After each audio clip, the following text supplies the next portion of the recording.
हरिओम नमो शिवाय। यूट्यूब के माध्यम द्वारा सनातन प्रेमी चैनल के यहाँ से माध्यम द्वारा यूट्यूब के माध्यम द्वारा सनातन प्रेमी आज का विषय जो है बाढ़ सोच। मेरा जो विषय है वो है सोच जो मेरी है उसको मैं शेयर करता हूं। मैं अपनी सोच शेयर करता हूं। तो आज जो सोच है तो अगले एपिसोड में मैंने दिया था किसी गरीब की मदद करना, बाढ़ में 1-1 किलो घर से आटा निकालना। आज जो मेरी सोच में आया तो मैंने देखा आज 3-4 दिन हो गए, कई बेचारे गरीब आज भी उस पानी में पड़े हुए हैं। कई बेचारे गरीबों को शायद रोटी भी नहीं मिली होगी। छोटी छोटी संस्थाएं बहुत काम कर रही है और वहां तक उनको खाना पहुंचा भी रही है। तो मैंने कई बार ऐसे देखा है, क्योंकि इंडिया में भी ये साइक्लोन बैक्लोन बाढ़ आती रहती है। तो एक होते हैं सेवा करने वाले, सबको खाना खिलाने वाले, और एक होते हैं उसमें से भी लूट मार करने वाले।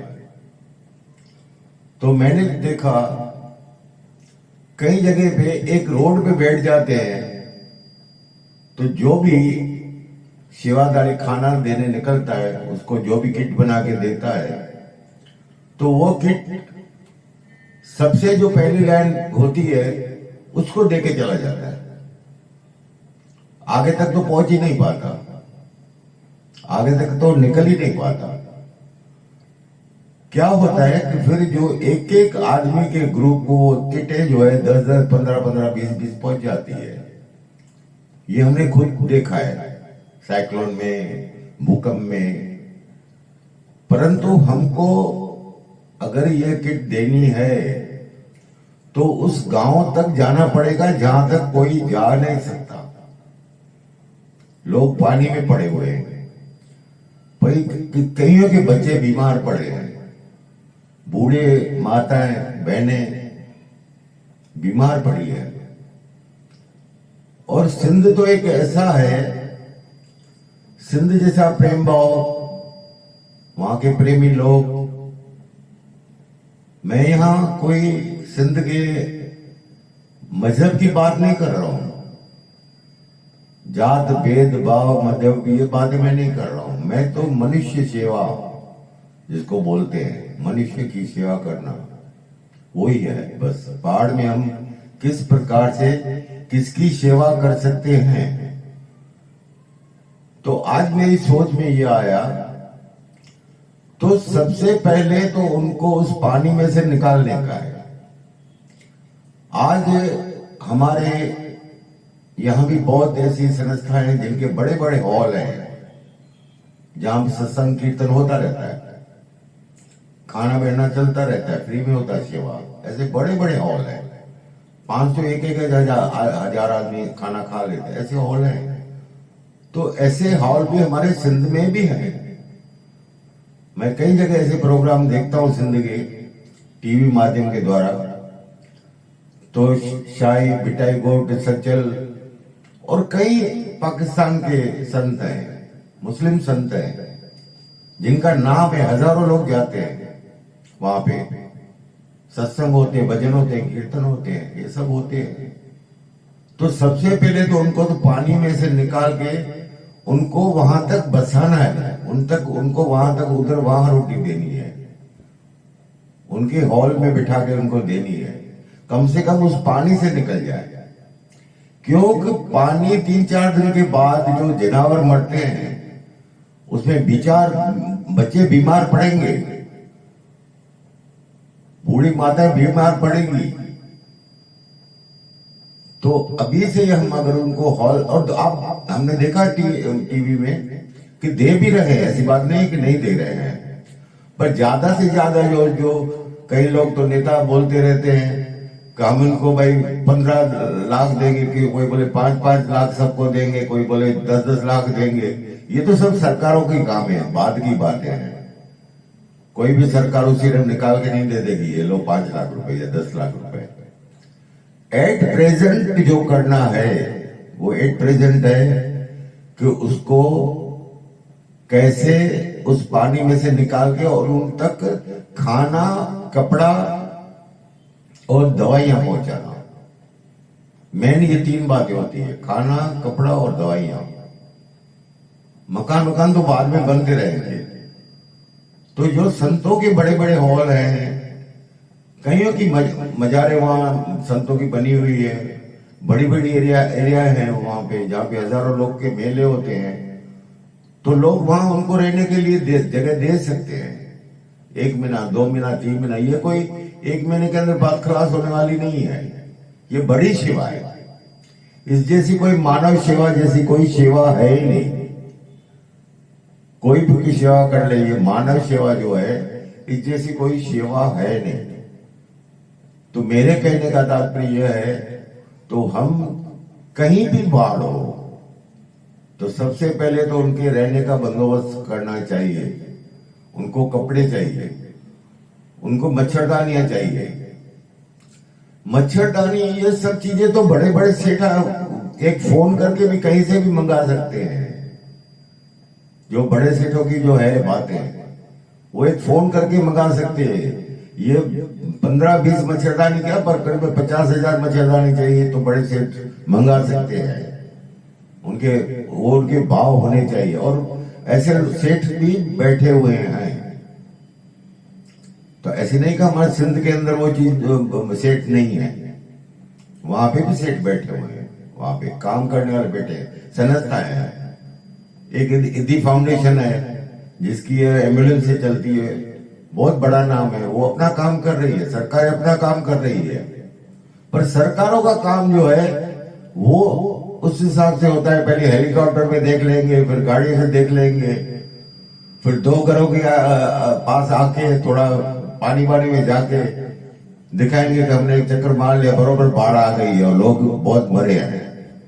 पर रियल जो बात होती है वो छोटी छोटी संस्थाओं को होती है, जो छोटे छोटे गांव में रहते हैं। रियल उनको ही मालूम होती है कि हम बाढ़ में कैसे रहते हैं, हम बाढ़ में क्या खाते हैं। सब लोग तो वहां नहीं पहुंच सकते, ऐसी जगह है। तो उसके लिए भी छोटी संस्थाएं काम कर लेती है। तो मेरे कहने का मतलब यह है कि जितना हो सकता है हम जो मनुष्य सेवा करते हैं वही जो है सेवा है, वही जीवन है। बाकी तो मैं तो कभी नेताओं को इसी टाइप से समझता हूं। वो हेलीकॉप्टर से निकलते हैं, एक छोटी होल से देखते हैं कि कितना पानी आया, कितना है गया, और फिर बोलेंगे कि 1 महीने के अंदर पानी सूख जाएगा। 1 महीने में पानी सूखने वाला नहीं है, 1 महीने में फसल पैदा होने वाली नहीं है। हम जो ऐसे बोलते रहते हैं भाई यहां से आलू मंगाओ, यहां से टमाटर मंगाओ, यहां से प्याज मंगाओ, आलू टमाटर प्याज से ये सेवाएं पूरी नहीं होगी। आपको तो जहां नहीं पहुंच पाते हो, जहां पे इस प्रकार के 25-50 लोग हैं, तो वहां पे देख बना के, खाना बना के और उनको खिला लो। 1 घंटा लगता है देख बेग बनाने में, ये जो लोग बनाते हैं, और उनको पहले खिलाओ, खाना खिलाओ। उसी टाइम वहां पे हम किट दे के चले जाते हैं। किसी को 1 किट मिलती है, किसी को 10 किट मिलती है, और वो बेच डालेगा क्योंकि उसको पैसे चाहिए। सोच जो होती है माइंड के अंदर, सोच सबके अंदर एक जैसी नहीं होती है। एक की सोच होती है सेवा करना, एक की सोच होती है कि सेवा में से मैं अपना कितना पैसा बना लूं। ये 2 सोच होती है। हम किसी की सोच को नहीं बदल सकते, पर जो हम खुद करें, अपने हाथ से करें। जीते जी जो अपने हाथ से करता है वो सबसे बड़ी सेवा है। जैसे मरने के बाद लोग बड़े बड़े देगे चढ़ाते हैं, सबको खिलाते हैं, मैं तो कहता हूं उससे पहले कि ऐसी प्रकार से गरीबों को पहले खिलाओ, वही सही, सबसे सही है। बाद में जो मरने वाले को क्या मालूम पीछे उसने क्या किया। जीते जी अगर वो मर रहा है, खाना नहीं उसको मिल नहीं रहा है, तो उसको हम खिलाते हैं, पहुंचाते हैं।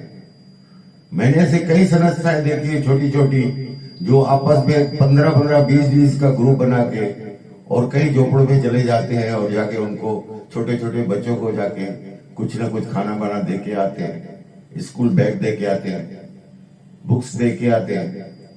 वो 15-20 जनों का ग्रुप होता है, पर उनका कि ये सेवा भाव है। पर जो आज की बात जो सिंध के लिए, वो बड़ी बाढ़ की आफत है, बहुत बड़ा कहर है। जहां देखो वहां पानी पानी दिखाई देता है। तो मुझे तो बहुत अफसोस लगता है, बेचारे उस टाइम जिस टाइम पानी चला होगा, कितनों के बेचारे परिवार से लोग चले गए होंगे, किसको क्या सुना सकेंगे। आज तो बस वो बोलते होंगे चलो भाई हमको रोटी चाहिए, खाना चाहिए। उससे कौन पूछेगा भाई तुम्हारी फैमिली में से कितने गए।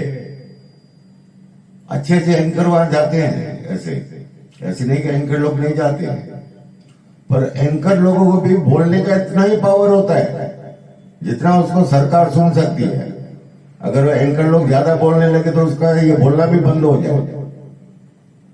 एंकर सब जानते हैं, वो अपनी रिपोर्टिंग करते हैं कि यहाँ की हालत बहुत खराब है।